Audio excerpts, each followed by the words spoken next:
ንጉስ ታዋቂ ኢትዮፒካ ሊንክ ተወዳጁ የቴሌቪዥን ድራማ ተቋረጠ። የተቋረጠው የቲቪ ድራማ የቱ ነው? ድራማው የተቋረጠው በምን ምክንያት ነው? ግዜ ከሁለቱ በየትኛው ነው የምትጀምረው? ድራማ ላይ እንግባ። ተወዳጁ የቴሌቪዥን ድራማ ተቋረጠ። የተቋረጠው የቲቪ ድራማ የቱ ነው? ድራማው የተቋረጠው በምን ምክንያት ነው? በኢትዮጵያ የድራማ ታሪክ በሳምንት ሁለቴ በመታየት ግንባር ቀደም የሆነው ዘመን ድራማ ነው የተቋረጠው። ዘመን ድራማ ዘውትር ማክሰኞና እሁድ በኢቢኤስ ቴሌቪዥን ላይ ላለፉት 1 አመታት ሲታይ ቆይቷል።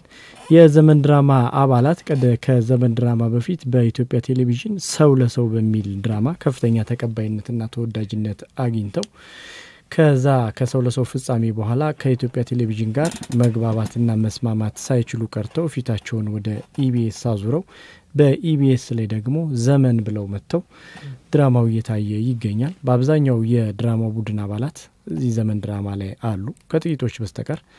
እናም እዚህ ይሄ ድራማ ላለፉት 2 ሳምንታት ሳይታይ ቀርቶ ተቋርጧል። ምክንያቱ ምንድነው ስንል ኢትዮፒካ ሊንክ ማጣራት አካሂዷል። ምክንያቱ ደግሞ የድራማው ዳይሬክተርና መሪ ተዋናያን ሰለሞን አለሙ በመታመሙ ምክንያት ነው። ሰለሞን አለሙ ወይንባሪች በድራማው ላይ የመሪ ተዋናይነት ሚና አለው። እንዲሁም ደግሞ ድራማውን ዳይሬክት የሚያደርገው እሱ ነው። ህመሙ የሚያንቀሳቅስና ከቤት እንዲውል ስላደረገው ስራውን መስራት ሳይችል ቀርቷል።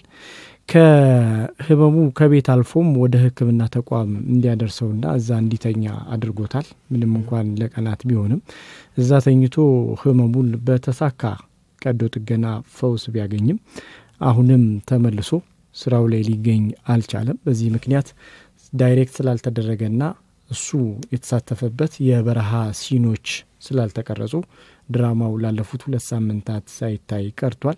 የድራማው ቀጣይ ታፈንታስ ምንድነው ስንል ማጣራት አካሂደናል። ድራማው አሁንም ሰለሞን ከህመሙ ህክምና ቢያገኝም ሊሻለው አልቻለም። መጠነኛ መሻሻሎች ግን አሳይቷል።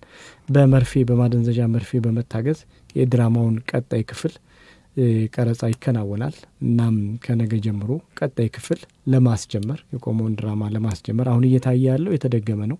ያልተደገመ አዲስ ድራማ ለማስጀመር ከፍተኛ ርብርብ እየተከናወነው ብለውናል።